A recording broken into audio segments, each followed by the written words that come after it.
बेहतरीन लक्ष्यों और सर्वश्रेष्ठ योजनाओं के बावजूद आप असफल हो सकते हैं, बशर्ते आप उन पर अमल न करें। कर्म ही वह जादुई तत्व है जो आपको अस्थायी सफलता दिलाता है। इसलिए समय के सर्वश्रेष्ठ उपयोग का 11वां सिद्धांत है, कर्म में जुट जाएं। हम सब जानते हैं कि बिना मेहनत किए हम सफल नहीं हो सकते, परंतु आश्चर्यजनक बात यह है कि इसके बावजूद हम मेहनत से जी चुराते हैं, काम को टालते रहते हैं, मूड न होने का बहाना बनाते हैं, समय या संसाधन की कमी का तर्क देते हैं, यानी काम करने के अलावा सब कुछ करते हैं। इस संदर्भ में तुलसीदास जी के इस दोहे को याद रखें, सकल पदार्थ है जग माही, कर्महीन नर पावत नाही। यानी इस संसार में सारी चीज़ें हासिल की जा सकती हैं, लेकिन वे कर्महीन व्यक्ति को नहीं मिलती हैं। काम से जी चुराने का मूलभूत कारण यह है कि हम स्वभाव से आलसी होते हैं और हमारा मन हमें मनोरंजन या आनंद की आसान तथा आकर्षक राह की तरफ खींचता है।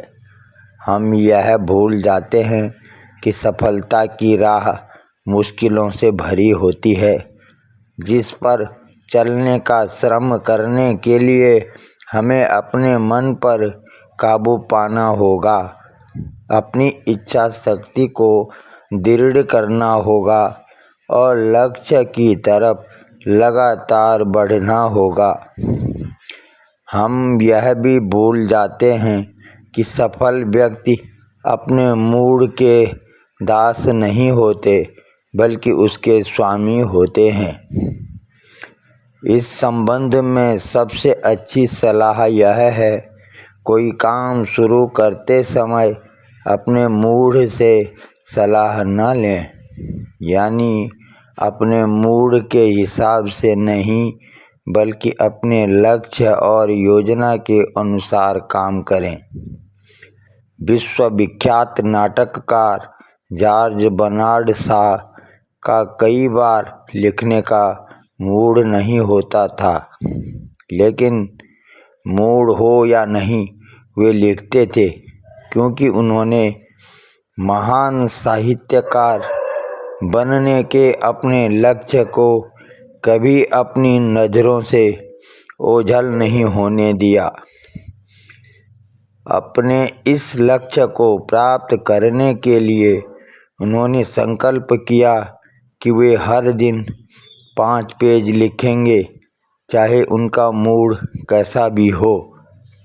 अगर आप भविष्य में सफलता की फसल काटना चाहते हैं, तो आपको उसके लिए बीज आज से ही बोने होंगे।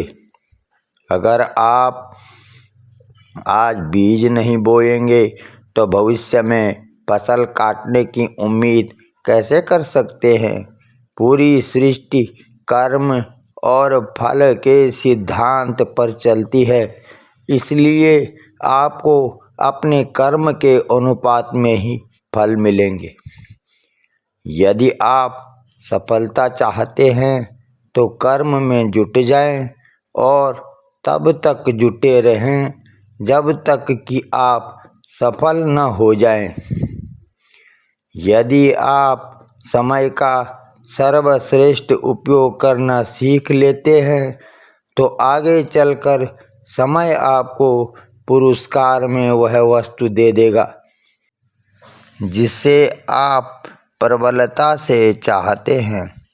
सम्मान, सफलता, धन, सुख या जो भी आप चाहते हैं, धन्यवाद। मित्रों, आपको ये स्पीच कैसी लगी? यदि अच्छी लगी हो तो लाइक करें। अगर आप चैनल पर नए हैं तो कृपया इस चैनल को सब्सक्राइब ज़रूर करें।